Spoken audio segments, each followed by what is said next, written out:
요한복음 8장 12절부터 20절까지 되겠습니다. 요한복음 8장 12절부터 20절까지입니다. 우리가 한 절씩 교독합시다. 예수께서 또 말씀하여 이르시되 나는 세상의 빛이니 나를 따르는 자는 어둠에 다니지 아니하고 생명의 빛을 얻으리라. 바리새인들이 이르되 내가 너를 위하여 증언하니 내 증언은 참되지 아니하도다. 예수께서 대답하여 이르시되 내가 나를 위하여 증언하여도 내 증언이 참되니 나는 내가 어디서 오며 어디로 가는 것을 알거니와 너희는 내가 어디서 오며 어디로 가는 것을 알지 못하느니라. 너희는 육체를 따라 판단하나 나는 아무도 판단하지 아니하노라. 만일 내가 판단하여도 내 판단이 참되니 이는 내가 혼자 있는 것이 아니요 나를 보내신 이가 나와 함께 계심이라. 너희 율법에도 두 사람의 증언이 참되다 기록되었으니 내가 나를 위하여 증언하는 자가 되고 나를 보내신 아버지도 나를 위하여 증언하시느니라. 이에 그들이 묻되 내 아버지가 어디 있느냐? 예수께서 대답하시되 너희는 나를 알지 못하고 내 아버지도 알지 못하는도다. 나를 알았더라면 내 아버지도 알았으리라. 같이 읽습니다. 이 말씀은 성전에서 가르치실 때에 헌금함 앞에서 하셨으나 잡는 사람이 없으니 이는 그의 때가 아직 이르지 아니하였음이라. 아멘. 가늠하던 현장에서 붙잡혀온 여인에게 예수님께서 말씀하셨습니다. 나도 너를 정죄하지 아니하노니 가서 다시는 죄를 범하지 말라. 이 말씀은 2000년이라는 시공간을 초월해서 지난주 이 시간 주님 앞에 나온 우리에게도 주님께서 동일하게 하신 말씀이셨습니다. 여러분은 이 말씀을 듣고 가서 다시는 범죄하지 말라. 여러분은 이 말씀을 지키며 사셨습니까? 우리가 한 가지 분명한 것은 가서 다시는 죄를 범하지 말라. 이 주님의 이 말씀을 지키는 것은 결코 쉽지 않다는 것입니다. 한 가지 분명한 것은 내 힘과 의지와 노력만으로는 결코 실패할 수밖에 없다는 점입니다. 사람은 내가 죄를 짓지 말아야지라고 다짐합니다. 그리고 노력도 합니다. 그렇지만 결국 또다시 죄를 짓습니다. 다짐하고 노력한다고 해서 죄가 멀어지지 않습니다. 이상한 것은 죄를 안 지으려고 노력하는데 더 죄를 짓습니다. 처음에는 그게 이해가 되지 않았습니다. 근데 나중에 알게 됐습니다. 죄를 짓지 않으려고 해서 더 많은 죄를 짓는 것이 아니라 죄를 짓지 않으려고 하면 내가 죄에 대해서 예민하기 때문에 내가 더 죄를 짓는다는 것을 깨닫는 것뿐이다라는 것을 알게 되었습니다. 사람은 내 의지와 노력만으로는 죄를 짓지 않고 살 수가 없습니다. 그래서 늘 언제나 죄를 짓고 사는 내 자신을 발견할 때 내 자신에 대해서 절망하기도 합니다. 종교개혁을 일으켰던 마틴 루터가 작사한 내 주는 강한 성이요 라는 찬송가 가사에서 그는 이렇게 고백을 했습니다. 내 힘만 의지할 때는 패할 수밖에 없도다. 여러분 중에 죄를 짓고 싶어서 죄를 짓는 사람 여러분 중에는 없을 겁니다. 악인은 죄를 지으려고 합니다. 그러나 여러분들은 적어도 죄를 짓고 싶어서 죄를 짓는 분은 단 한 사람도 없을 것입니다. 그런데 죄를 짓고 싶지 않는데도 죄를 짓는 것이 우리의 본질입니다.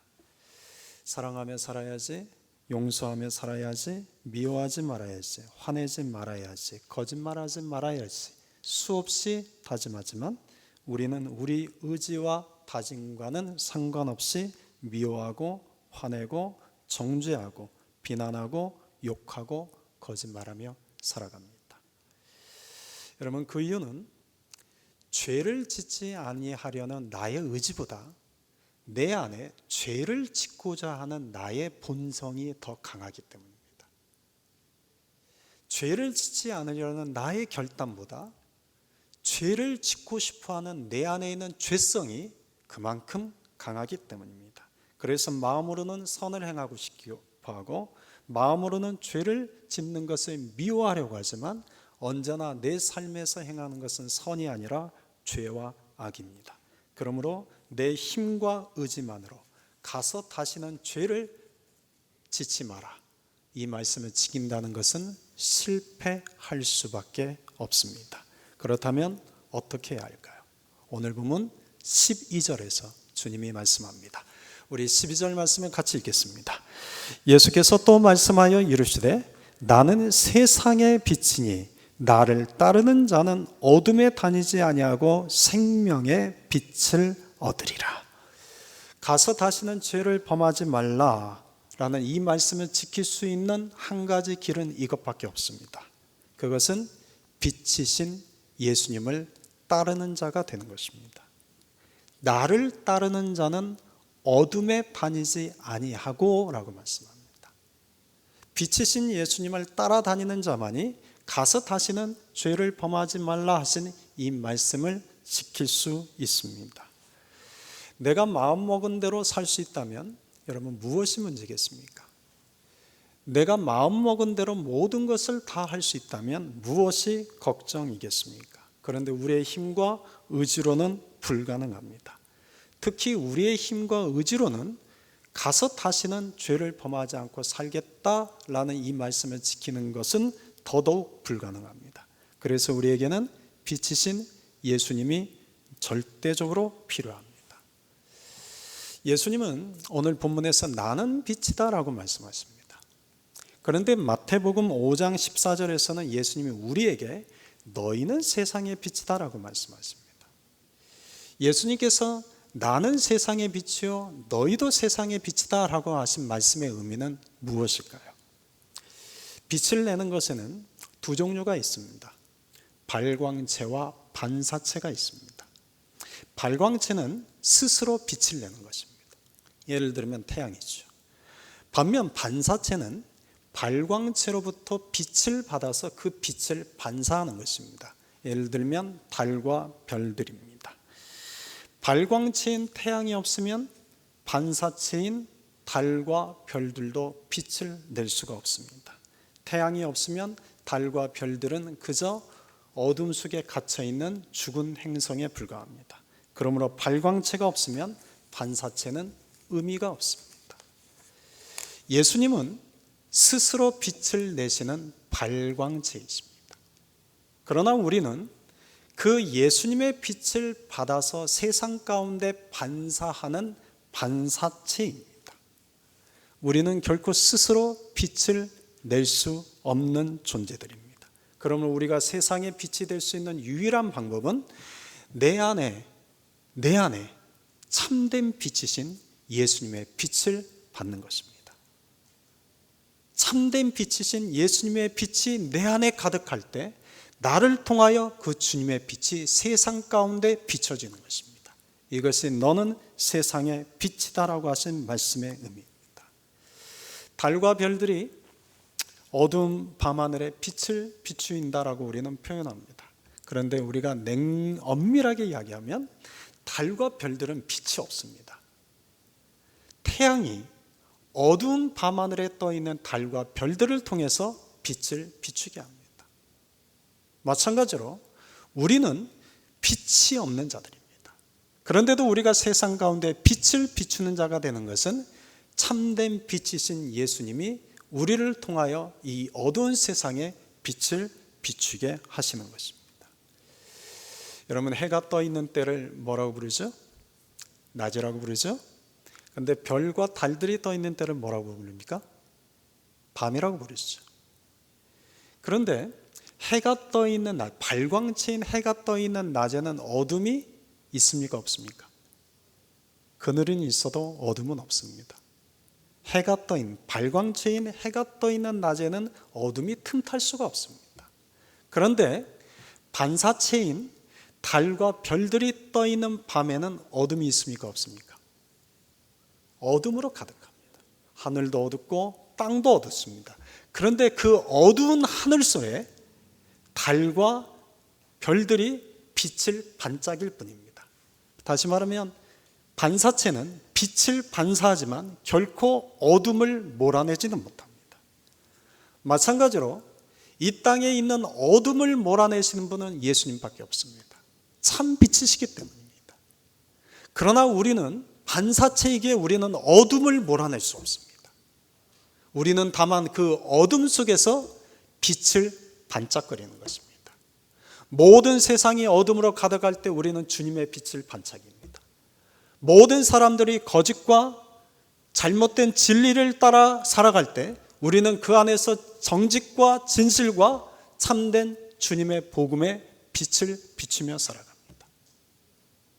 모든 세상 사람들이 하나님이 아닌 죽음을 향해 어둠 속을 달려갈 때 우리는 그 어둠 속에서 우리는 참된 주님을 향하여 생명을 향하여 그 빛을 반짝이며 우리는 따라갑니다. 여러분, 영적으로 어둠이 의미하는 것은 두 가지입니다. 첫째는 죄요, 둘째는 귀신, 사탄과 같은 어둠의 영들입니다. 그런데 우리는 이 땅에 있는 죄와 악을 온전히 몰아낼 수 없습니다. 또한 우리는 이 땅에 있는 귀신들, 사탄을 우리는 온전히 몰아낼 수 없습니다. 여러분, 착각하시면 안 됩니다. 우리가 이 땅에 있는 죄와 이 땅에 있는 악을 모두 몰아내자, 그건 구호이지 할 수 없는 것입니다.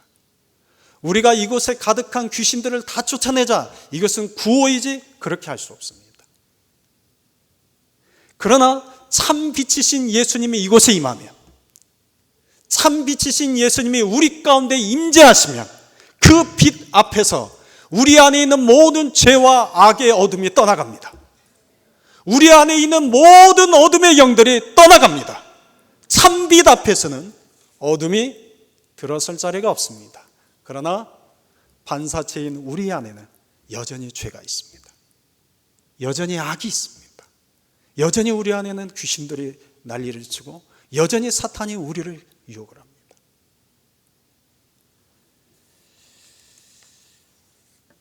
처음 영적인 존재들에 대해서 알게 되었을 때, 그리고 성령의 은사를 받았을 때는 귀신을 쫓아내고 어둠의 영들을 쫓아내는 일에 몰두를 했었습니다.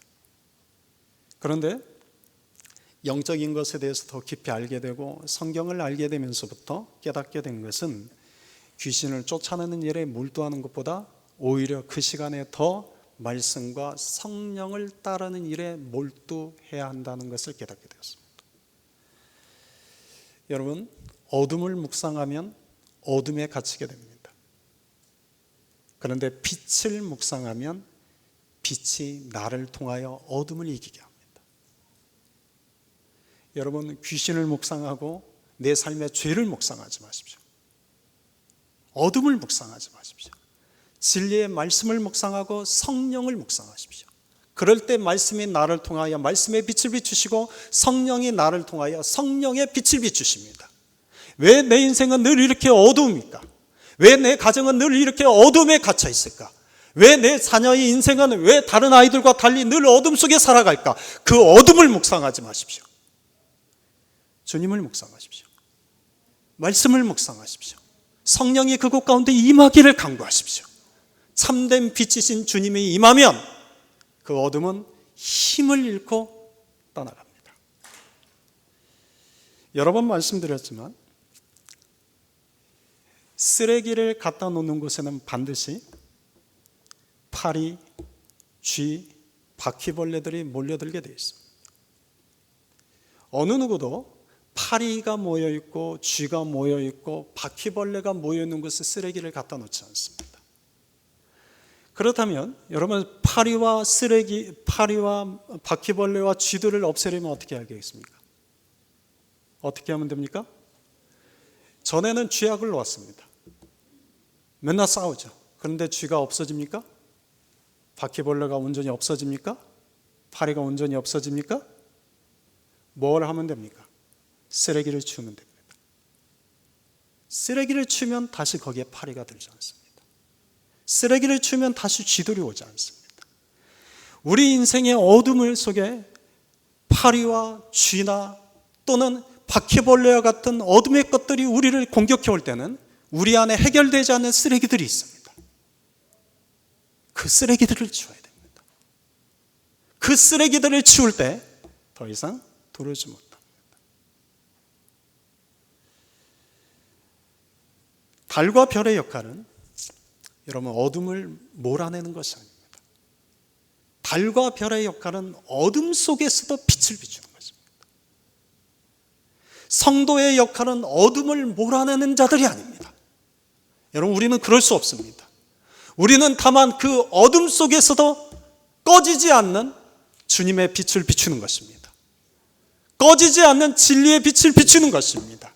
사라지지 않는 성령의 빛을 비추는 것입니다. 그러기 위해서는 발광체 대신 예수님 앞에 우리가 서야 합니다. 빛이신 예수님을 따르는 자가 되어야 합니다. 그럴 때 그 빛이 나를 통하여 반사됩니다. 예수님은 나는 세상의 빛이다 라고 말씀하십니다. 요한복음에서는 나는 누구이다, 그러니까 예수님의 이 자기 선언, 일종의 이게 자기 선언이신데 7개가 나옵니다.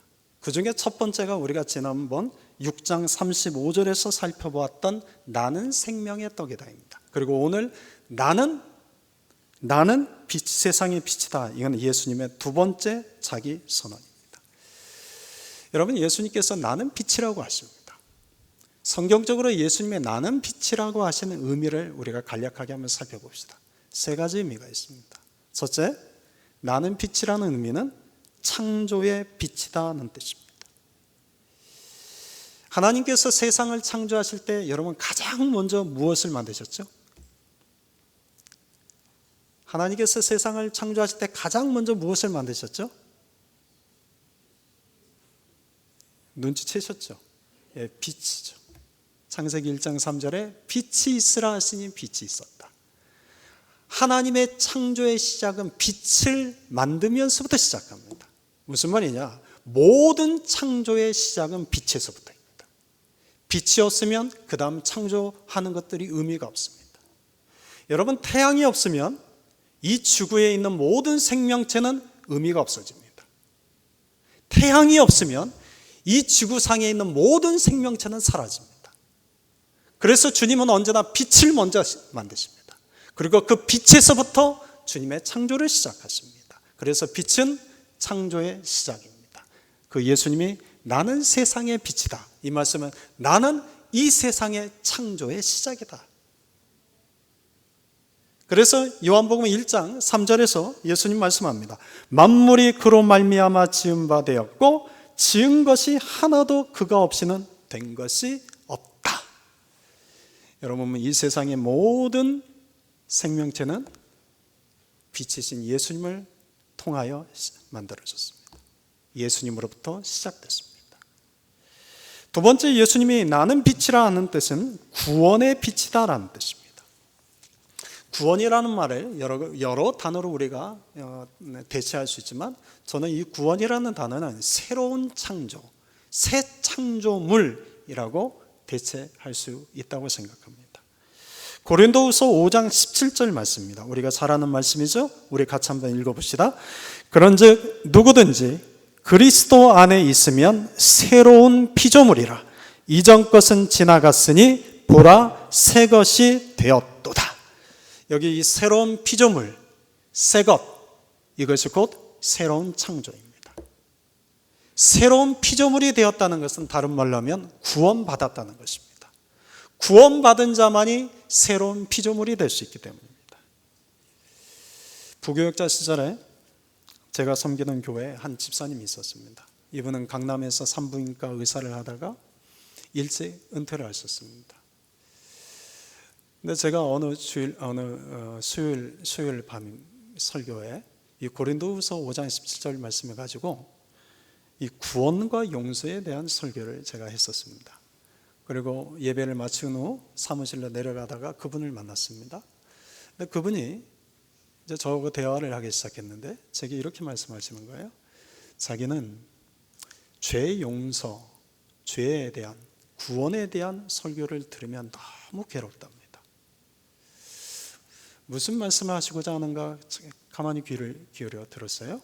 그때는 그분 말 당시에 지존파 마카파라는 조직이 있었어요. 여러분 기억나실지 모르겠어요. 이 지존파 마카파라는 이 갱스터들이 연쇄 살인을 일으키는 것 때문에 사회적으로 큰 문제가 있었습니다. 그런데 그분이 말씀하시기를 자기는 지존파나 마카파보다 더 많은 살인을 저질렀다는 겁니다. 깜짝 놀라서 무슨 소리시죠? 그랬더니 그분 말씀이 자기가 예수 믿기 전에 너무나 많이 낙태 시술했답니다. 예수님을 믿기 전에는 낙태를 시술한 것이 그게 살인이라는 것을 그분이 몰랐답니다.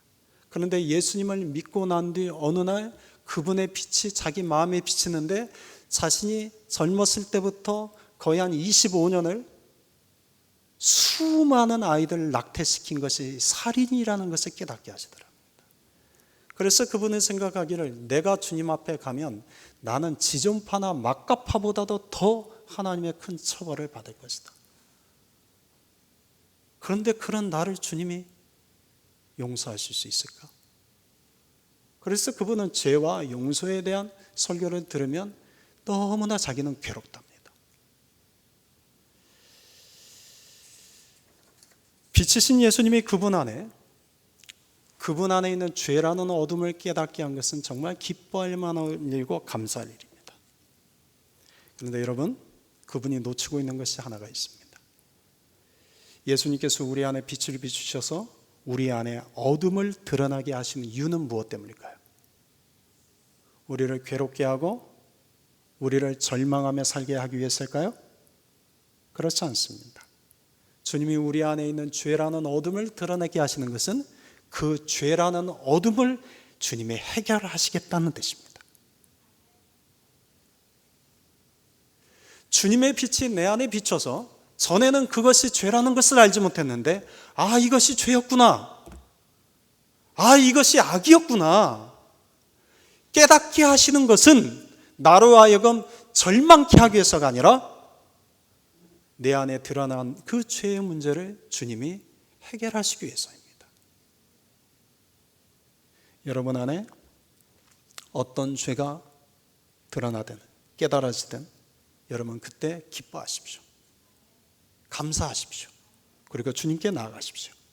주님이 우리 안에 있는 그 죄의 문제를 해결하시고 우리를 주님 안에서 새로운 창조물이 되게 하십니다. 예수님 앞에 용서받지 못할 죄 없습니다. 그 낙태 시술을 통해서 수많은 태아를 살인했다고 고백한 그분은 용서받을 수 있을까요? 없을까요? 있을까요? 없을까요? 그분이 이런 말씀을 하셨어요. 지존파와 마카파는 살인은 저질렀는데 자기는 합법을 가장한 살인을 저지른 사람이었다. 가만히 그 말을 듣고 보니 우리 안에도 합법을 가장한 살인하는 자들이 참 많다라는 생각을 하게 됐습니다. 여러분 마음으로 사람들 수없이 많이 죽이셨죠? 수없이 많이 지우셨죠? 여러분 우리는 하나님 앞에 죄인입니다. 우리 안에 그 죄가 드러난다는 것은 축복입니다. 죄를 드러나게 하시는 것은 우리의 죄의 문제를 해결하신다는 뜻이요, 우리에게 새로운 피조물이 되게 하시겠다는 뜻이기 때문입니다.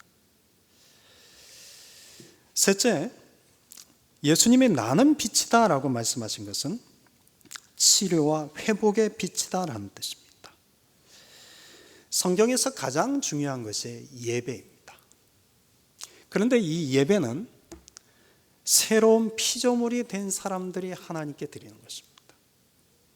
여러분 예배는 믿지 않는 사람이 드릴 수 있습니까? 없습니까? 예배는 믿지 않는 사람은 드리지 않습니다.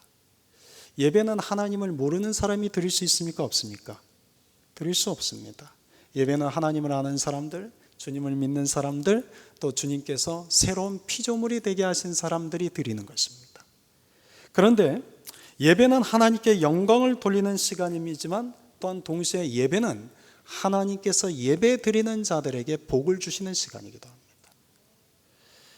하나님이 인간을 축복하실 때 예배의 단을 쌓는 곳에서 하셨습니다. 믿음의 조상들 한번 보십시오. 아브라함, 이삭, 야곱은 가는 곳마다 예배의 단을 쌓았습니다. 그런 그들에게 하나님은 예배의 단을 쌓은 아브라함, 이삭, 야곱에게 똑같이 복의 근원이 되게 하시겠다는 복을 약속하셨습니다. 솔로몬도 일천 번제 제사를 통해서 지혜와 축복의 왕이 되는 복을 누렸습니다. 또한 하나님은 예배를 통하여 승리케 하십니다. 여러분, 예배를 통하여 하나님은 승리케 하십니다. 사무엘의 승리를 보십시오. 사무엘이 미스바에서 유대인들을 전체 이스라엘 백성들을 다 불러 모았습니다. 그리고는 무너진 단을 수축하고 온전한 번제를 드릴 때 때마침 쳐들어온 블레셋을 하나님이 물리치십니다. 여호사밧 왕 때는 여호사밧 왕이 제사장과 레위인들을 중심으로 찬양대를 조직해서 전쟁터로 맨 앞을 향하여 찬양함에 가게 합니다.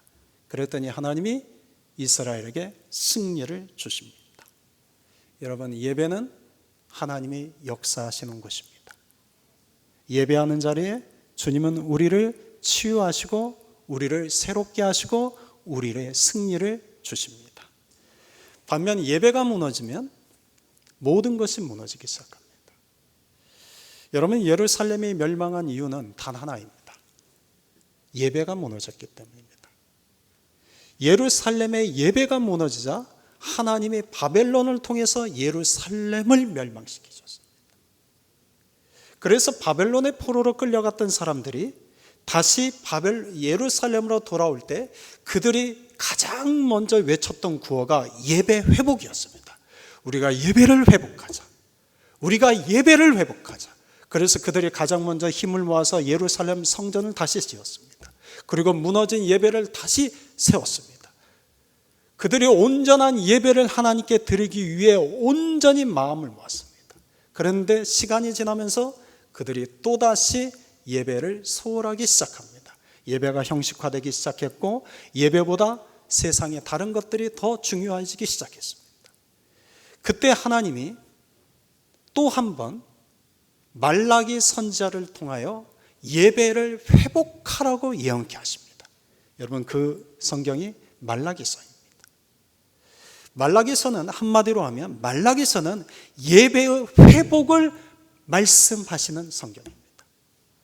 그 중에서 4장 2절 말씀을 우리 한번 같이 읽어봅시다. 말라기서 4장 2절입니다. 내 이름을 경외하는 너희에게는 공의로운 해가 떠올라서 치료하는 광선을 비추리니 너희가 나가서 외양간에서 나오는 송아지같이 뛰리라. 여러분, 공의로운 해가 떠올라서 치료하는 광선을 비춘다.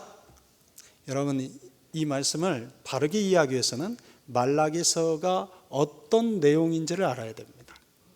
이 말씀을 하시는 배경은 예배 회복 속에서 말씀하십니다. 다시 말하면 예배가 회복될 때, 예배가 회복되어지는 그 자리에 공의로운 해이신 예수님이, 공의로운 해이신 주님이 해같이 떠올라서 치료하는 광선을 비추신다는 겁니다. 우리를 회복케 하시고 우리를 치유케 하신다는 것입니다. 오늘 이 시대에도 점점 말라기 시대처럼 예배가 무너져가고 있습니다. 여러분, 예배를 무시하는 것은 믿는 사람입니까? 믿지 않는 사람들입니까?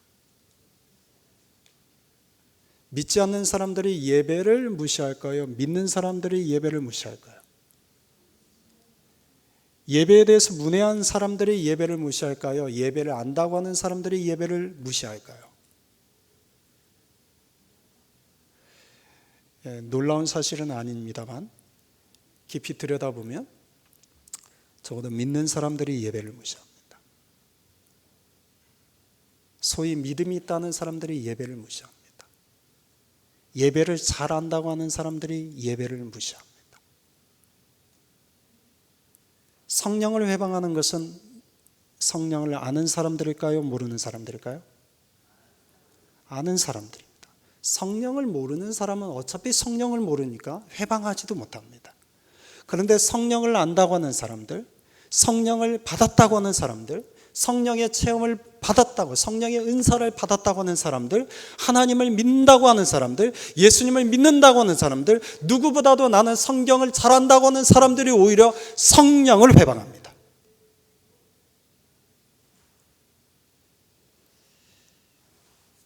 여러분, 예배가 우리 안에 형식화되기 시작하고, 예배가 점점 습관화되기 시작하고, 예배가 점점 세속화되기 시작할 때 우리를 치료하시는 주님의 빛은 비추지 않습니다.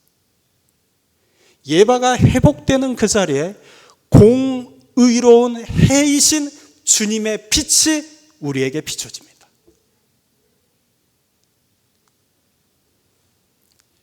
여러분, 과학자들이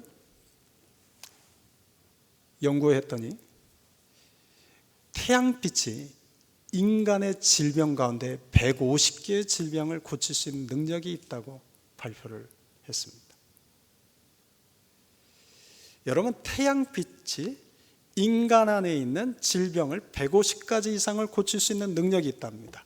그런데 그 태양을 만드신 분이 누굽니까? 하나님이십니다.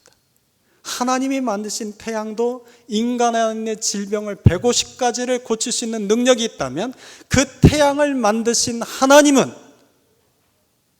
더 말이 뭐 하겠습니까? 하나님은 고치지 못하는 것이 없습니다. 하나님은 회복하지 못하시는 것이 없습니다. 하나님은 치유하지 못하시는 것이 없습니다. 공의로운 해가 떠올라서 치료하는 광선을 비추리니 저는 우리 예배 이 자리에 이와 같은 은혜가 주어지기를 소망합니다. 공의로우신 해, 우리를 치유케 하시는 빛이신 주님이 우리 안에 떠올라서 우리에게 그 빛을 비춰주시기를 간절히 소망합니다. 우리 12절을 다시 한번 읽어봅시다. 나는 세상의 빛이니 나를 따르는 자는 어둠에 다니지 않고 생명의 빛을 얻으리라. 여기서 이 생명의 빛이 앞에서 지금까지 설명했던 창조의 빛이요, 구원의 빛이요, 치유와 회복의 빛을 의미합니다. 그런데 여러분, 이제 중요한 것은 13절부터 19절까지는 그냥 여러분들이 읽으시면 됩니다. 20절을 보십시오. 20절에 이 말씀을 어디에서 가르쳤는지를 성경이 기록합니다. 20절 같이 읽겠습니다. 이 말씀은 성전에서 가르치실 때에 헌금함 앞에서 하셨으나 잡는 사람이 없으니 이는 그의 때가 아직 이르지 아니하였음이로라. 예수님이 이 말씀을 하실 때 어디에서 가르쳤다고 기록하고 있습니까? 예, 어디에서요? 예, 보통은 성전에서 가르치셨다라고 표현하는데 유일하게 이 본문만은 성전 헌금함 앞에서 가르치셨다라고 말씀합니다. 다시 말하면 지금 이 말씀을 가르치시는 곳이 헌금함 앞이라는 것을 강조하는 것입니다. 왜 이 헌금함 앞을 강조하는 걸까요? 우리가 하나님께 예배드리러 나아갈 때는 손에 무언가를 가지고 나갑니다. 여러분들은 주님 앞에 나올 때 무엇을 가지고 나아가고 계십니까? 여러분은 오늘 이 자리에 나올 때 주님 앞에 무엇을 가지고 나오셨습니까? 미가서 선지자의 말에 잠시 귀를 기울여 봅시다. 미가서 6장 6절부터 8절입니다. 내가 무엇을 가지고 여호와 앞에 나아가며 높으신 하나님께 경배할까? 내가 번제물로 일련된 송아지를 가지고 그 앞에 나아갈까? 여호와께서 천천의 순양이나 만만의 강물 같은 기름을 기뻐하실까? 내 허물을 위하여 내 맏아들을 내 영혼의 죄로 말미암아 내 몸의 열매를 드릴까? 사람아, 주께서 선한 것이 무엇임을 내게 보이셨나니 여호와께서 내게 구하시는 것은 오직 정의를 행하며 인자를 사랑하며 겸손하게 내 하나님과 함께 행하는 것이 아니냐. 여러분, 우리가 주님께 나아갈 때 주님이 기뻐하시는 것은 무엇입니까? 흠없는 어린 양입니까? 천천의 순양입니까? 만만의 기름입니까? 내 맏아들입니까? 내 몸의 열매입니까? 사람아, 우리에게 말씀하세요. 사람아, 여호와께서 요구하시는 것은 정의를 행하며 인자를 사랑하며 겸손하게 하나님과 함께 하는 것이 아니겠느냐?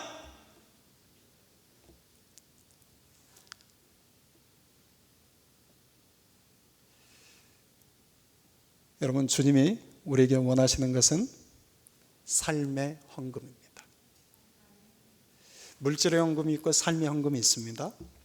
우리가 주님 앞에 나올 때 11조, 주일헌금, 감사헌금, 이것은 주님 앞에 나올 때 단돈 1불이라도 내 믿음을 담아 주님께 드리는 건 당연하죠. 왜냐하면 주님이 우리에게 헌금을 원하시는 것은 물질 그 자체를 사랑하시기 때문이 아닙니다. 헌금에 담겨있는 그 의미를 여러분이 기억하십시오. 헌금을 우리가 주님께 드리는 것은 내가 가지고 있는 모든 것, 내가 번 모든 것은 주님께서 주신 것이라는 믿음의 고백입니다. 여러분, 믿음의 증표입니다. 그러니 단돈 1불이라도 내가 삶이 어려워도 주님께 올 때는 주일헌금으로 들고 오시는 것이 맞습니다. 그러나 그것이 끝이 아닙니다. 주님이 우리에게 원하시는 것은 물질의 헌금이 아니라 삶의 헌금입니다. 내 삶 속에서 빛이신 예수님과 함께 따르는 자가 되는 것입니다. 겸손하게 빛이신 하나님과 함께 걸어가는 자가 되는 것입니다. 이것이 우리가 주님께 드려야 할 삶의 헌금입니다. 그 이유가 뭘까요? 그 이유가 뭐겠습니까? 여러분, 우리가 빛이신 주님과 함께 걸어갈 때 주님의 빛이 우리를 통하여 이 어두운 세상 가운데 비치게 하시기 위해서입니다.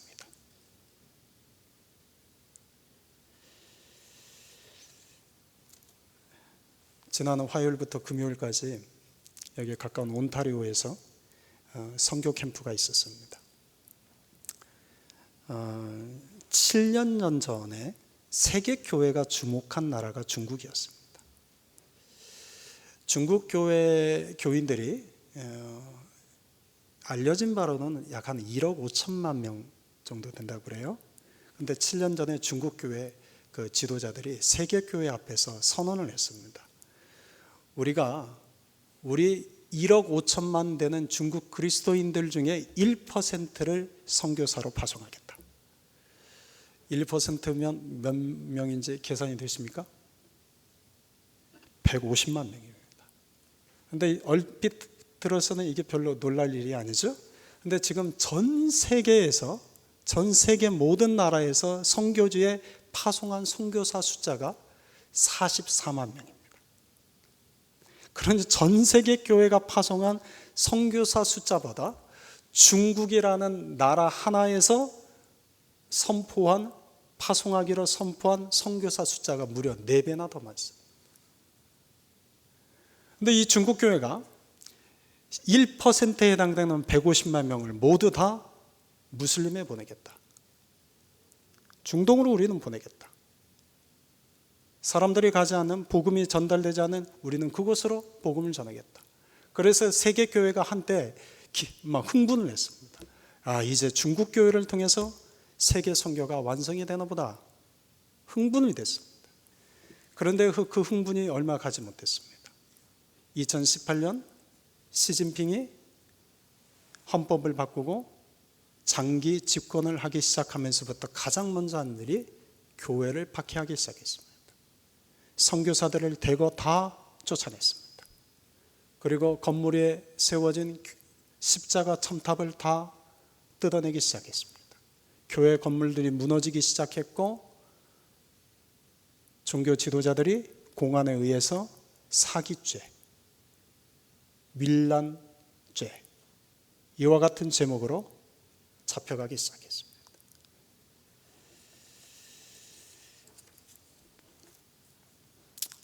이로 인해서 중국 교회는 선교사 파송은커녕 교회 존립 자체마저 위기에 처하게 됐습니다. 세계 교회가 한때는 흥분이 돼서 이제 중국 교회를 통해서 하나님이 세계 선교를 완성하시겠다라고 흥분했었는데, 중국 교회에 일어난 현실을 바라보며 그저 안타깝게 기도만 할 뿐이었습니다. 이번에 선교 캠프에서 듣게 된 놀라운 일이 하나 있습니다. 지난 6년간 중국 교회는 막혔습니다. 중국 교회는 이제 완전 지하로 숨어들었습니다. 그런데 중국 교회는 박해로 인해서 선교가 막히게 되었지만, 그동안 선교지로 분류되었던, 예를 들면 필리핀, 미얀마와 같은 서남아시아들, 또는 아프리카의 여러 나라들, 또는 브라질이나 멕시코와 같은 남미, 그리고 심지어는 중동에서조차 복음의 불길이 타오르기 시작했습니다. 근데 더 놀라운 것은 그들이 선교사로 헌신하고 선교를 하러 나가기 시작했습니다. 지금까지 선교는 미국이나 한국 같은, 또는 유럽과 같은 부강한 나라에서만 선교사를 파송한다고 생각했습니다. 그런데 복음의 불모지에 가까운 중동에서도 선교사들이 나오기 시작했고, 가난한 남미에서도, 가난한 서남아시아에서도, 가난한 아프리카에서도 목숨을 걸고 복음을 전하겠다는 선교사들이 일어나기 시작했습니다. 세계 선교교회가 중국 교회를 통해서 막혔다고 생각했는데, 하나님은 지난 6년 동안 전혀 생각하지 못한 방법으로 하나님은 세계 교회를 깨우기 시작하십니다. 여러분, 우리는 지금 이 부에나 파키라는 이 작은 도시에 있어서 지금 세계 교회가 지금 어떻게 돌아가는지 우리는 알지 못합니다. 그런데 여러분, 세계 교회는 엄청나게 하나님이 일하고 계십니다. 그 이유가 뭔지 아십니까? 하나님은 세상을 비추는 빛이시기 때문입니다. 주님은 세상을 비추는 빛이십니다. 그 빛을 어둠에 가둘 수가 없습니다. 중국 교회를 사람이 막을 수는 있지만, 하나님은 중국 교회가 아닌 서남아시아를 여셨고, 아프리카를 여셨고, 남미를 여셨고, 중동을 여셔서 그분의 사역을 이뤄가고 계십니다. 사랑하는 성도 여러분, 하나님은 빛이십니다. 예수님은 빛이십니다. 그분은 오늘도 쉬지 않고 일하고 계십니다. 우리가 할 일은 그 빛을 따라 살아가는 것입니다. 저 여러분이 그 빛 대신 예수님을 따라 살아가고, 그 빛 대신 예수님을 세상 속에 빛을 비추이는 자들이 될 수 있기를 주님의 이름으로 축원드립니다. 아멘.